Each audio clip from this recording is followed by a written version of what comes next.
Hello कर, हो गया। देखो ए गांधी जी को दिखाई दे, थोड़े से दिख रहे हैं गांधी जी। देखिए मैं भी आपकी तरह चश्मा लगाया हूँ। हाँ गांधी जी की तरह देखूँ। अरे पूरा चलो अब हम लोग पढ़ लेते थोड़ा। उनके पास बाल भी तो नहीं है, वो नहीं बता पा रही थी। पहले बचपन में तो पूछते नहीं थे, गांधी जी एक नाई था, बाल बनवाने जाते थे ना, तो बाल कैसे बनवाएंगे, बीच में पुल नहीं है। तो पहले तो क्वेश्चन में गलत है ना, गांधी जी के बदले नहीं था। चलो देखो, तो अब हम लोग इसके बाद कर देते हैं, चैप्टर में स्टार्ट आते हैं। इस चैप्टर में हम लोग आगे का वीडियो में अब इसमें देखेंगे हम लोग क्या देखेंगे। देखो इलेक्ट्रॉन इमिशन देखेंगे, है ना, इलेक्ट्रॉन इमिशन यानी इलेक्ट्रॉन का उत्सर्जन देखेंगे। उसके बाद हम लोग देखेंगे फोटो इलेक्ट्रिक इफेक्ट क्या होता है, ठीक है ना। फिर उसके बाद देखें आइंस्टाइन ने फोटो इलेक्ट्रिक इफेक्ट के बारे में क्या बताया, उसमें आइंस्टाइन समीकरण देखेंगे, उसका सारा फार्मूला देखेंगे। उसके बाद डी ब्रोगली वेवलेंथ के बारे में बात करेंगे ना, और सारा चीज़ में ख़त्म करने के बाद हम लोग पूरा चैप्टर को समाप्त कर देंगे, ठीक है।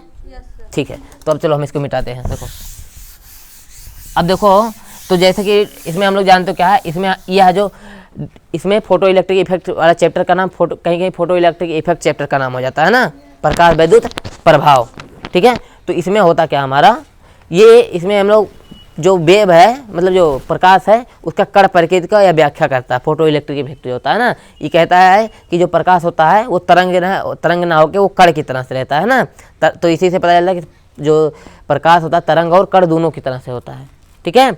इसने मैक्स प्लांक नाम के जो साइंटिस्ट थे, कौन थे, प्लांक, बताया भी था ना। ये प्लांक ने बताया कि जो सूर्य का प्रकाश आ रहा है या कोई भी प्रकाश जो वो आता है, वो छोटे छोटे बंडल और पैकेट के रूप में आता है। जैसे पानी से ऊपर से बारिश होती है ना, बारिश की बूंद छोटा छोटा आता है, ऐसे उन्होंने बताया कि छोटे छोटे पैकेट के रूप में आता है ना। और ढेर सारे से मान लो यहाँ पे प्रकाश, सूर्य का प्रकाश है ऐसे ना, ये मान लो सूर्य भगवान है, तो यहाँ से जो आएगा ये क्या होगा, छोटे छोटे पार्टिकल ऐसे आएगा, है ना, ऐसे आएगा। अब इसको बनाने में बहुत समय लगेगा ना, तो मैं बना नहीं रहा, ढेर कुल्ले एक टू बना दिया, हो गया ना। सुनो, हो गया ना भाई, नहीं देखो ये हो गया छोटे छोटे बंडल और पैकेट के रूप में, है ना। और सबके पास जितने पार्टिकल है उसमें अगर सबके पास इकट्ठू का मैं ले रहा हूँ, मान लो एक पार्टिकल ये है ना, तो इसके पास कितनी ई बराबर एचनी ऊर्जा होगी, इसके पास क्या होगी, एचनी ऊर्जा होगी। अरे हम लोग धूप में रहते हैं तो हमारा बॉडी गर्म नहीं हो जाता है, क्यों गर्म होता है, क्योंकि उसके पास वही ऊर्जा रहती है, वो हमारे हार्ट में दे रहता है ना। लाइट के सामने हम लोग, मतलब जो कहीं हीटर वगैरह है, आग है, तो वहाँ पे हम लोग बैठे रहते हैं तो हमारा शरीर गर्म हो जाता है ना। कैसे गर्म होता है, क्योंकि उससे जो है उष्मा हमारे अंदर जाता है ना, विकिरण के रूप में ऊर्जा हमारे बॉडी में जाता है, एब्जॉर्ब करता है। ऐसे ही क्या होता है, जो सूर्य से ऊर्जा आ रहा है, ई बराबर एच न्यू, सब फोटान के पास रहेगा, सभी आते हैं हमारे बॉडी पे पड़ते हैं, तो हमें गर्माहट महसूस होती है, समझे। इसी वजह से हम लोग पहले बचपन में पढ़ते हैं कि प्रकाश एक प्रकार की ऊर्जा है ना, तो यहाँ से पता चल रहा कि प्रकाश एक प्रकार की ऊर्जा है, और देखो यही ऊर्जा रखे रहता है सब ना, तो ई बराबर एच न्यू ऊर्जा होता है। यहाँ पे न्यू क्या है, ये आवृत्ति, वो प्रकाश जो है उसकी आवृत्ति होती है, ठीक है, क्या फ्रीक्वेंसी है, आपतित प्रकाश की फ्रीक्वेंसी यानी आवृत्ति है।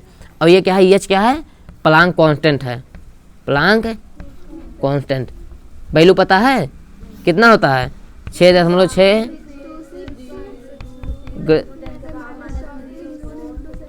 ठीक है, जूल इंटू सेकेंड इतना होता है ना। तो ये फार्मूला आप लोग का बहुत वरदान साबित होगा। एक फोटान के पास पूरा कितना ऊर्जा रहता है, एच न्यू, हमेशा याद रखना ना, इस फार्मूला ई बराबर एच न्यू। अगर यहाँ से आप लोग का कह दे कि आपतित प्रकाश की आवृत्ति इतना है, आपतित प्रकाश की आवृत्ति इतना है, तो उसके पास ऊर्जा कितनी होगी, तो आप लोग यही एच बराबर यही फार्मूला रखाएंगे, इसका एच का मान इतना रखेंगे और न्यू का मान वही गुणा कर देंगे और निकल जाएगा ऊर्जा, समझी, समझ में आया।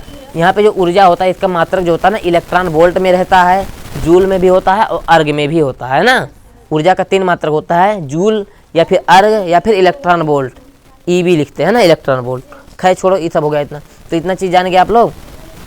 अब ध्यान दो, तो इलेक्ट्रॉन इमिशन पहला हमारा टॉपिक है, क्या है, इलेक्ट्रॉन इमिशन, इलेक्ट्रॉन इमिशन,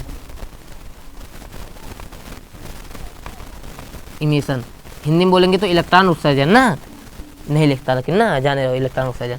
इसमें क्या होता है, इलेक्ट्रॉन उत्सर्जन, कोई उत्सर्जन मतलब समझ रहे हो, इलेक्ट्रॉन मतलब समझ रहे हो, इलेक्ट्रॉन क्या है, परमाणु में पाए जाने वाला मूलकण है ना, प्रोटॉन न्यूट्रॉन वाला, प्रोटॉन न्यूट्रॉन इलेक्ट्रॉन वही वाला ना, तो इलेक्ट्रॉन वही हो गया।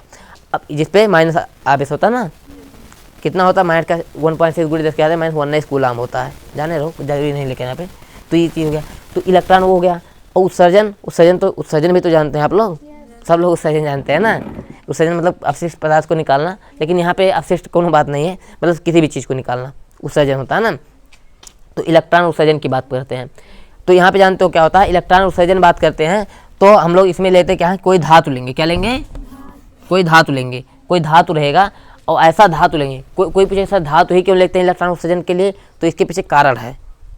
धातु हमेशा क्यों लेते हैं भाई? अरे बताओ ना, लकड़ी भी, ये भी तो परमाणु। हाँ वेरी गुड, बहुत सही, आप लोग तो काफ़ी समझदार हैं। देखो ये कुर्सी वगैरह ये सब भी परमाणु से मिलकर बनेगा, इलेक्ट्रॉन प्रोटॉन न्यूट्रॉन इसमें भी होगा, लेकिन इसमें फ्री इलेक्ट्रॉन होता, तो इसमें एक तरफ करंट छुआता है तो दूसरी तरफ भी करंट जाता ना, तो इसमें करंट नहीं जाता ना, तो इसमें फ्री इलेक्ट्रॉन नहीं होता।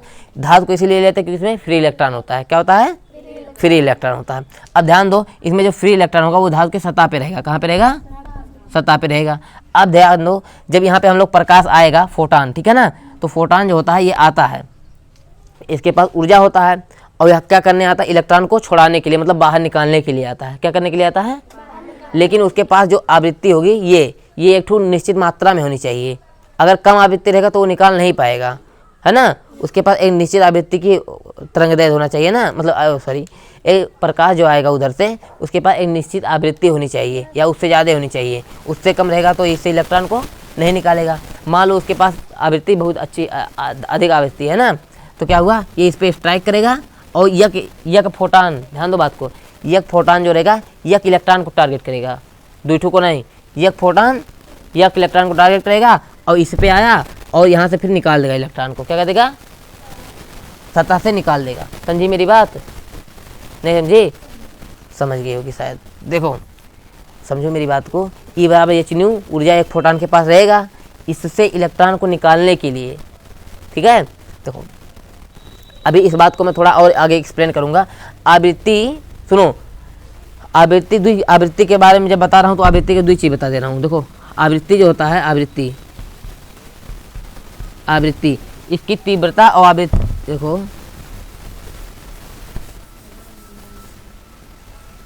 जो प्रकाश होता है, प्रकाश इसकी तीव्रता और आवृत्ति, मेरी बात को सुनो, प्रकाश जो होता है इसकी तीव्रता और आवृत्ति बढ़ाना एक अलग अलग चीज़ हो गया, ठीक है। प्रकाश जो है इसका तीव्रता बढ़ाने की बात कोई पूछे, प्रकाश की तीव्रता कैसे बढ़ाएंगे और आवृत्ति कैसे बढ़ाएंगे, तो कैसे बढ़ाएंगे आप लोग? आवृत्ति बढ़ाने से इलेक्ट्रॉन और तेजी से निकलेगा ना, तीव्रता बढ़ाने से क्या होगा, ये चीज़ बताओ, ध्यान दो आप लोग। जो है इलेक्ट्रॉन निकलेगा, ये इलेक्ट्रॉन निकलेगा, इसके लिए आप लोग को मैंने एक चीज़ बताया है कि इलेक्ट्रॉन तभी निकलेगा जब आवृत्ति हमारा एक निश्चित अमाउंट से ज़्यादा होगा ना। सुनो, देहली आवृत्ति एक चीज़ होता है, देहली आवृत्ति बता देता हूँ। देखो वो धातु की सतह के लिए होता है, धातु की सतह की वह न्यूनतम आवृत्ति, धातु की सतह की वह न्यूनतम आवृत्ति जिससे वो इलेक्ट्रॉन को निकाल सके ना। सुनो ऐसे, आपतित प्रकाश, जो आपतित तो आने वाली प्रकाश है ना, देहली आवृत्ति की बात बता दे रहा हूँ। देहली आवृत्ति, देहली आवृत्ति क्या होता है, थ्रेशोल्ड फ्रीक्वेंसी इसको बोलते हैं ना। तो आपतित प्रकाश की वह न्यूनतम आवृत्ति, आपतित प्रकाश की वह न्यूनतम आवृत्ति जिससे वह क्या कहते धातु की सतह से इलेक्ट्रॉन को निकाल सके, वही उसके क्या कहलाएगी, देहली आवृत्ति। देहली आवृत्ति जो होती है ना, इसका मान क्या होना चाहिए, मतलब ये जो आपतित आने वाली प्रकाश की किरण है, देहली आवृत्ति से उसका मान ज़्यादा होना चाहिए। अगर बराबर है तो वो सिर्फ उसके धातु से निकाल पाएगा, उसको गति नहीं करा पाएगा, है ना। मेरी बात समझ रही हो?